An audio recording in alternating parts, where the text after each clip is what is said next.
The room went silent the second his words hit the air. Our daughter's graduation party, her name still printed on the banner behind him, and my husband, no, the man who once pretended to be my partner, stood in front of everyone and announced his new life. I didn't flinch. I smiled. Not out of kindness, but because I had been waiting for this moment. "Congratulations on your honesty," I said, my voice calm, steady, cutting. Then I handed him the envelope. He thought it was nothing. He tore it open casually, arrogance still dripping from his shoulders. And then his face collapsed. He started screaming. But let me take you back.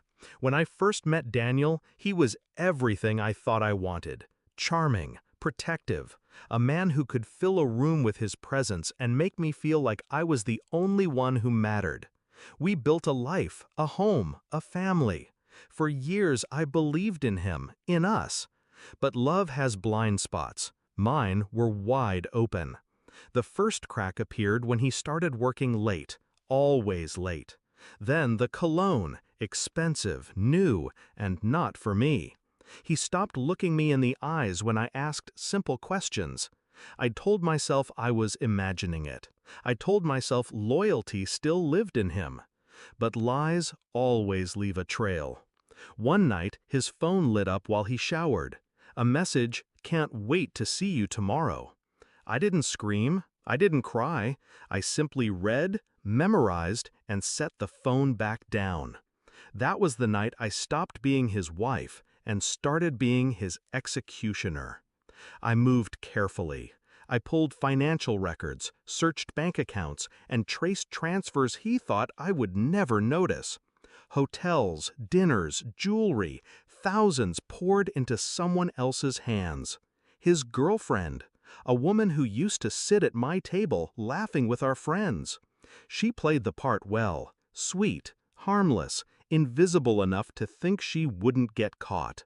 But I don't attack blindly. I study. I wait. The first step was the lawyer. Quietly, discreetly, I filed every document I needed. Assets, properties, accounts, frozen under my name before he even suspected. The second step was exposure. I gathered photographs, receipts, and messages, stitching them together like a masterpiece of betrayal. The third step, timing. I knew he wouldn't resist grand theatrics. Daniel always wanted an audience. He wanted to humiliate me, make himself the tragic hero of his own story. So I gave him the stage. Our daughter's graduation, the perfect setting. Family, friends, his lover sitting there, smug in her silence, thinking she'd won. And then it happened. He raised his glass, tapped it for attention, and spoke the words I had rehearsed in my head for weeks. "I've decided to start a new life without you." Gasps, whispers, all eyes on us. He thought I would crumble, but I smiled. "Congratulations on your honesty," I said, handing him the envelope I had prepared. He ripped it open, expecting maybe a letter, maybe a tearful plea. Instead, his world collapsed in seconds. Inside was a copy of the divorce papers, signed, sealed, filed. But that wasn't what made him scream. What made him howl in front of everyone were the attached documents. Proof of his affair. Bank statements, photos. The prenup he forgot existed. The one that left him with nothing the moment he cheated. Every friend, every family member, even his precious girlfriend sitting there with her painted smile, saw the truth in black and white. He tried to speak, to deny, but the evidence screamed louder than he ever could. His girlfriend slipped out quietly, her face pale, leaving him stranded in humiliation.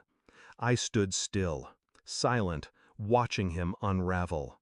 For years I had given him loyalty, love, devotion. Tonight I gave him justice. He called my name, begged, cursed, pleaded. His voice cracked, raw with disbelief. But I was already walking away. Not broken, not defeated, free. Later, people asked me how I stayed so calm, how I didn't lose myself in the storm of betrayal. The truth is, rage is a wildfire, but strategy, that is controlled burn. And controlled burns save forests. I didn't need to scream, I didn't need to fight, I just needed patience, precision, and the right stage.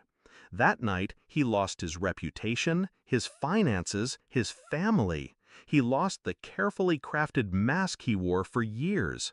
And me? I gained my freedom, my dignity, my daughter's respect.